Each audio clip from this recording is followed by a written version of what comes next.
বিশেষত আপনি উৎসবের উপযুক্ত পোশাক পরিধান করেছেন, খুবই সুন্দর। হ্যাঁ হ্যাঁ, এটা তো ঠিক কথা।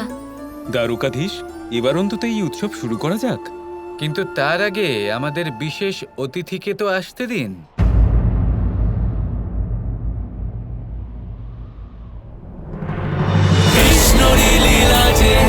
কৃষ্ণের মহিমা যে, কৃষ্ণের গৌরব ধর্ম সার যে, কোনে কোনে কায়া যে, কৃষ্ণেরই মায়া যে, জনম উদ্ধারের অবতার সে।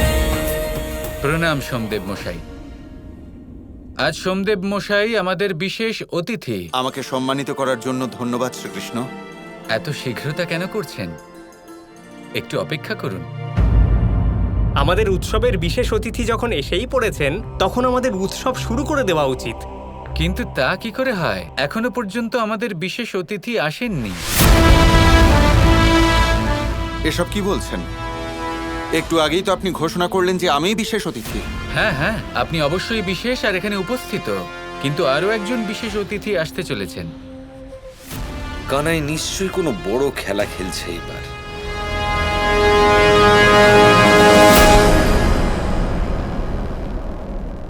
এই নিন, আমাদের বিশেষ অতিথিও এসে গেছে।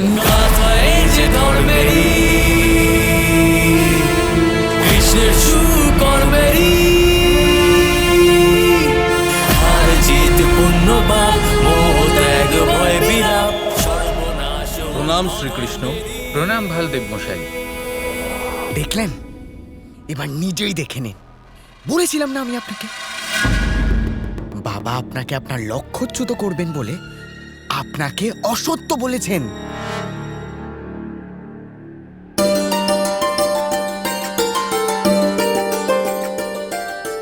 দীর্ঘজীবী হও।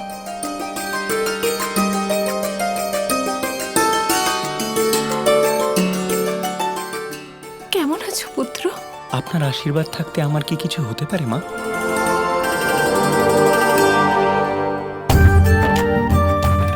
আমার পূর্ণ বিশ্বাস ছিল তুমি শীঘ্রই ফিরে আসবে। আর আমি সেই বিশ্বাস কি করে ভাঙতে দিতাম মা? আজ আপনি হলেন আমাদের এই অনন্য অনুষ্ঠানের বিশেষ অতিথি ভালদেব মশাই। শ্রীকৃষ্ণ কাউকে আমন্ত্রণ জানাবেন আর সে আসবে না, সেটা কখনো হতেই পারে না।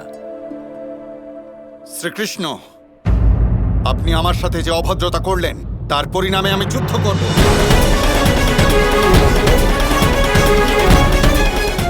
সোমদেব মশাই, শান্ত হন। আজ কোনো যুদ্ধ হবে না। আজ হলো ভালোবাসার দিবস।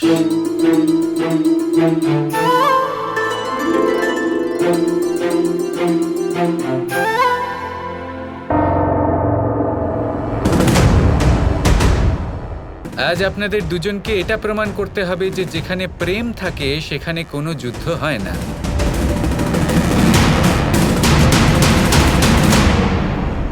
আজ আমাদের একজন নয় বরং দুজন বিশেষ অতিথি, সোমদেব এবং ভালদেব।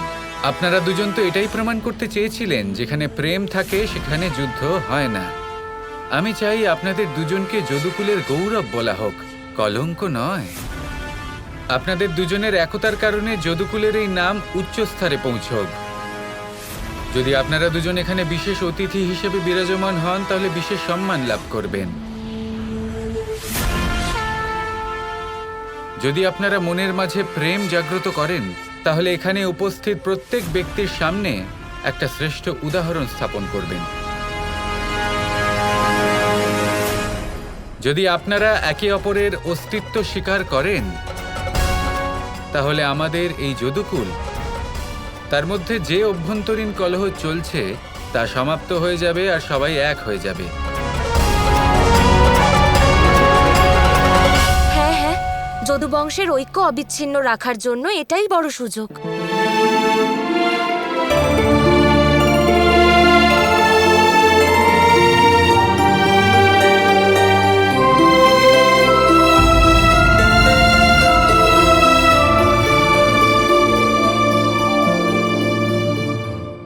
অসাধারণ কানাই, অসাধারণ। মেনে নিলাম আমি তোমাকে। কি চাল চাললে তুমি। শুধুমাত্র একটা সংবাদ পাঠিয়ে তুমি অনিরুদ্ধকে এখানে ফিরিয়ে আনলে আর সমস্ত যদুকুলকে বিভক্ত হওয়ার হাত থেকে বাঁচালে।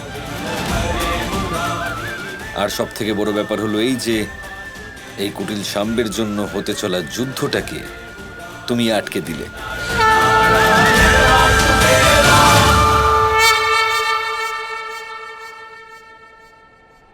শ্রীকৃষ্ণ, সত্যিই আপনার থেকে শ্রেষ্ঠ শাসক আর কেউ নেই।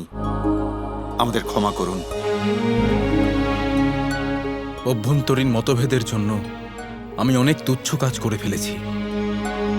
আমাকে ক্ষমা করে দিন। আমি আপনার পৌত্র অনিরুদ্ধকে বন্দী করেছিলাম। আজ ক্ষমার নয়, ভালোবাসার দিবস। যা কিছু হয়ে গেছে সব ভুলে যান। জয়! জয়!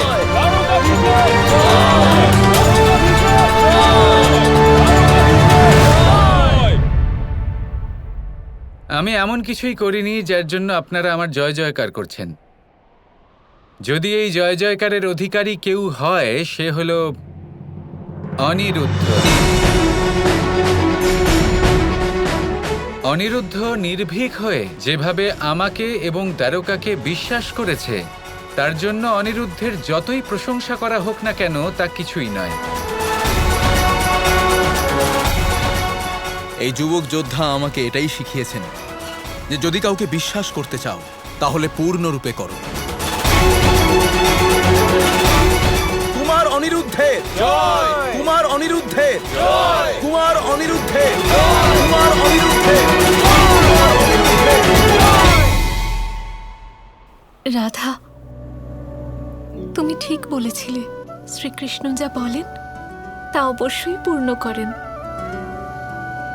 কিন্তু হ্যাঁ, এটাও ঠিক যে ওনার পদ্ধতি আমরা বুঝতে পারি না। কিন্তু এই উৎসবের উপলক্ষ কি? কৃষ্ণ, এমন কি আছে যার জন্য সবাইকে আমন্ত্রণ জানালে?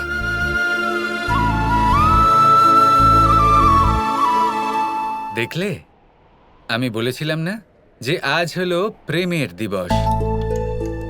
যখন কোনো ব্যক্তি প্রেমকে নিজের জীবনের মূল মন্ত্র করে তোলে, তখন তার সম্মানে এই দিন পালন করা হয়। সেই জন্য আমি সদা ভদ্র পদের শুক্লাষ্টমীকে রাধা অষ্টমী বলে থাকি।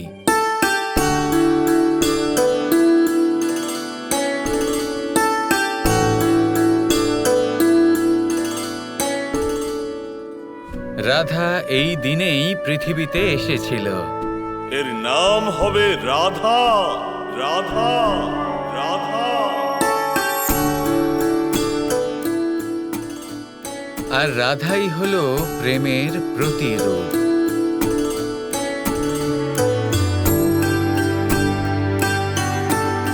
যিনি নিজের জীবন প্রেমের উদ্দেশ্যে সমর্পণ করেছেন। আমার বিশ্বাস যে এই ভালোবাসার দিবসে যদুকুলের সমস্ত শত্রুতা প্রেমে পরিবর্তিত হয়ে যাবে।